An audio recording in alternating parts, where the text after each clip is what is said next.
ఏవిటీ gold cup. చెప్పేది అర్థం కాకపోతే రుచి చూస్తే మరోలేనిది.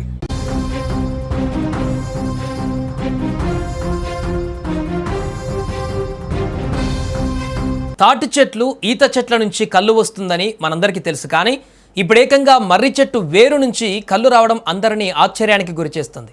మహబూబాబాద్లో వెలుగు చూసిన ఈ వింత ఘటన ఇప్పుడు స్థానికంగానే కాదు, సోషల్ మీడియాలోనూ హాట్ టాపిక్గా మారింది. ఈ విషయం తెలిసిన తర్వాత స్థానికులు పెద్ద సంఖ్యలో అక్కడికి చేరుకొని ఆ చెట్టును ఆసక్తికరంగా పరిశీలిస్తున్నారు. స్థానిక గీత కార్మికుడు ఆకుల శ్రీను తెలిపినటువంటి వివరాల ప్రకారం బయ్యారం మండల కేంద్రంలో 4-5 రోజుల క్రితం మర్రి చెట్టు ప్రధాన వేరు నుంచి తెల్లటి ద్రవం కారణం గమనించాడట. మొదట అది ఏమిటో అర్థం కాక పరిశీలించిన శ్రీను అది కళ్ళు మాదిరిగా ఉండడంతో ఆశ్చర్యపోయాడు. అనంతరం గీత కత్తితో వేరును గీతలు పెట్టి లొట్టిని కట్టాడు. కొద్దిసేపటికే లొట్టిలో ద్రవం చేరడంతో అది నిజంగానే కళ్ళు అని నిర్ధారించుకున్నట్లు చెబుతున్నాడు.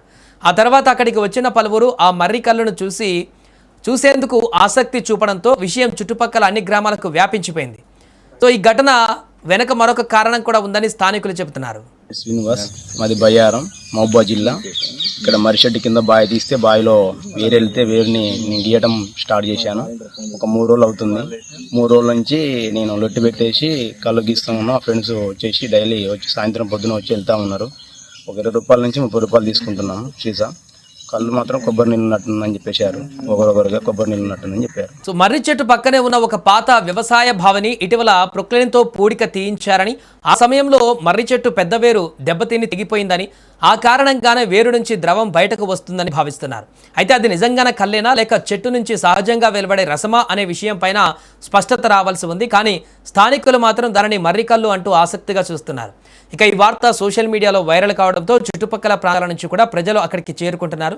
కొందరు వీడియోలు తీసుకుంటూ సోషల్ మీడియాలో పోస్ట్ చేస్తుండగా మరికొందరు మర్రికళ్ళు రుచి చూడడానికి ఆసక్తి చూపుతున్నారు.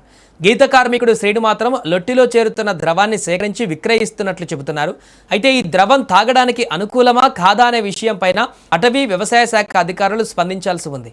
ప్రస్తుతం మాత్రం బయ్యారంలో ఈ మర్రి చెట్టు స్థానికులకు కొత్త ఆకర్షణగా మారింది.